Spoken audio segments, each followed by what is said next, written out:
ರಮೇಶ್ ಕತ್ತಿ ಅವರು ಹುಕ್ಕೇರಿಯಲ್ಲಿ ಭಾಷಣ ಮಾಡಿದಾಗ ಒಂದು ಭಾಷಣ ಮಾಡಿದ್ರು ಅವರು. ನಾನು ನಿಖಿಲ್ ಕತ್ತಿ ಹಾಗೂ ನನ್ನ ಇದು ಬೇಡ, ನಾವು ಈ ಚುನಾವಣೆಯಲ್ಲಿ ಮೈ ಮರೆತರೆ ಈ ಚುನಾವಣೆಯಲ್ಲಿ ಮೈ ಮರೆತರೆ ನಾಯಿ ಹೇಗೆ ಹಿಟ್ಟಿನ ಚೀಲ ಹರಿಯುತ್ತದೆಯೋ ಹಾಗೆ ನಮ್ಮ ಸಂಘ ಸಂಸ್ಥೆಗಳ ಪರಿಸ್ಥಿತಿ ಆಗುತ್ತದೆ. ಹೊರಗಿನವ್ರು ಬಂದ್ರೆ ಈ ಸಂಘ ಸಂಸ್ಥೆಗಳ ಸ್ಥಿತಿ ಹೆಂಗಾಗ್ತದೆ ಅಂದ್ರೆ ನಾಯಿ ಹೆಂಗೆ ಚೀಲ ಹರಿತಿದ್ಲ ಹಂಗೆ ಆಗ್ತದೆ ಅಂತ ಹೇಳಿದ್ರು ಅವರು. ಮತ್ತು ಹಂಗಾರೆ ಈಗ ಶುಗರ್ ಫ್ಯಾಕ್ಟ್ರಿ 600 ಕೋಟಿ ರೂಪಾಯಿ ಇದೇನು ಚಿಂದಿನೋ ಏನದು ಇದಕ್ಕೆ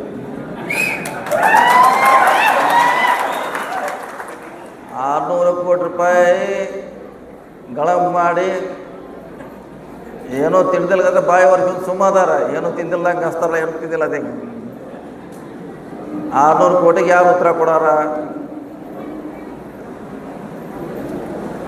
ನಾವು ಸಾಕಷ್ಟು ಪ್ರಾಮಾಣಿಕವಾಗಿ ನಮ್ಮ ಸಂಸ್ಥೆಗಳು ನಡೆಸಿದ್ದೀವಿ. ನಾವು ಹೊಸದೇನಲ್ಲ. ನಿಮ್ಮ ವಿದ್ಯುತ್ ಶಕ್ತಿ ಸಂಘದಲ್ಲಿ ನಿಮ್ಮವರೇ ನೌಕರನ್ನು ಯಾವ ರೀತಿ ನೀವು ನಡೆಸ್ಕೊಂತೀರಿ? 12 ಕೋಟಿ ರೂಪಾಯಿ ಅವ್ರು ಬಂದಂಥ ಹಣದಲ್ಲಿ ಏನಾಯಿತು? 22 ಕೋಟಿದಲ್ಲಿ ಅದನ್ನು ಹೇಳಿಸ್ತೀವಿ. ಮುಂದಿನ ಸಾರಿ ಅವರು ಹೇಳ್ತಾರೆ, ಮುಂದಿನ ಸಭೆಯಲ್ಲಿ ಆ ನೌಕರೇ ಬಂದು ಹೇಳ್ತಾರೆ ನಮಗೆ 12 ಕೋಟಿ ರೂಪಾಯಿ ಎಲ್ಲಿ ಹೋಯ್ತಂತ.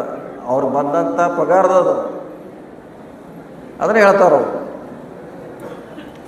ಸೊ ಇಂಥ 10 ಹಲವಾರು ಮಾಡಿ ಈಗ ನಮಗೆ ಬುದ್ಧಿ ಹೇಳುವಂಥ ಪ್ರಯತ್ನ ಆಗ್ತಾಯಿದೆ.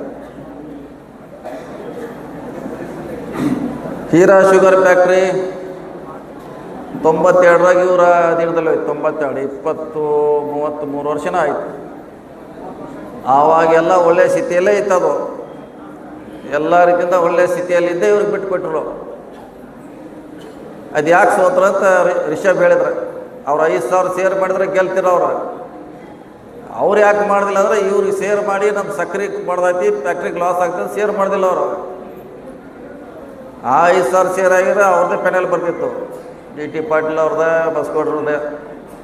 ಈ 5,000 ಸೇರ್ ಮಾಡಿ ಫ್ಯಾಕ್ಟ್ರಿಗೆ ಯಾಕೆ ಹೊರೆ ಮಾಡೋದು, ಸಕ್ರೆ ಯಾಕೆ ಕೊಡೋದನ್ನು ಕಾರಣಕ್ಕಾಗಿ ಮಾಡ್ದಿಲ್ಲ, ಅವರು ಸೋತರು. ಏನೋ ಚಿಂತನೆ ಮಾಡುವಂಥ ಭಾಳ ದೊಡ್ಡ ಪಾಯಿಂಟನ್ನು ಅವ್ರು ಹೇಳಿದರು. ಸೊ ಹೀಗಾಗಿ ಭಾಳಷ್ಟು ಜನ ಈ ಫ್ಯಾಕ್ಟ್ರಿ ಆಗಲಿಕ್ಕೆ ಇನ್ನೊಬ್ಬ ಪ್ರಮುಖ ಆರೋಪಿ ಜೈಸಿಂಗ್ ಅಂತಿದ್ದಾನೆ. ಜೈಸಿಂಗ್ ಅವನು ಮೊನ್ನೆ ನಮ್ಮ ಕಾರ್ಯಕರ್ತರಿಗೆ ಯಾವುದೋ ದೇವಸ್ಥಾನದಾಗ ಹೇಳ್ತಾ ಇದ್ದಾನೆ, ನೀವೆಲ್ಲ ಒಂದಾಗ್ದಿಲ್ಲದ್ರೆ ನೀವೆಲ್ಲ ಗೋಕಾಕ್ ಹೋಗ್ಬೇಕಾಗ್ತೈತೆ, ಎಲ್ಲ ಸಂಘ ಸಂಸ್ಥೆ ಹಾಳು ಮಾಡ್ತಾರೆ ಅಂತ ಹೇಳಿದೆ. ಮೊದಲನೇ ಆರೋಪಿ ಶಂಕರ್ ಶುಗರ್ಸ್ ಫ್ಯಾಕ್ಟ್ರಿ ಹಾಳಾಗಲಿಕ್ಕೆ ಮೊದಲನೇ ಆರೋಪಿ ಜಯಸಿಂಗ. ನೀವು ನೆನಪಿಡಬೇಕು, ಮೊದಲನೇ ನಂಬರ್ 1 ಆರೋಪಿ ಜಯಸಿಂಗ. 92ರಿಂದ ಇಲ್ಲಿವರೆಗೆ ಅವನ ಕಡೆ ಲೆಕ್ಕಪತ್ರ ಇದೆ. ಒಂದು ದಿವಸ ಕೇಳುವಂಥ ಬರ್ದೈತೆ, ಅವ್ನು ಕೇಳುವಂಥ ಪ್ರಯತ್ನ ಮಾಡೋನು, ಎಲ್ಲರಿಗೆ ನಿಲ್ಲಿಸೋಣ. ಅವನಿಗೆಲ್ಲ ಬುದ್ಧಿ ಮಾತು ಹೇಳ್ತಾನೆ ಹುಕ್ಕೇರಿ ತಾಲೂಕಿನವ್ರಿಗೆ. ಒಂದೊಂದು ಇಂಚು ಗೊತ್ತಿದೆ ಅವಾಗ 600 ಕೋಟಿ ರೂಪಾಯಿ ಎಲ್ಲಿ ಹೋಯ್ತಂತ. ಅವ್ನು ಕೇಳೋಣ ಒಂದು ಸಾರಿ.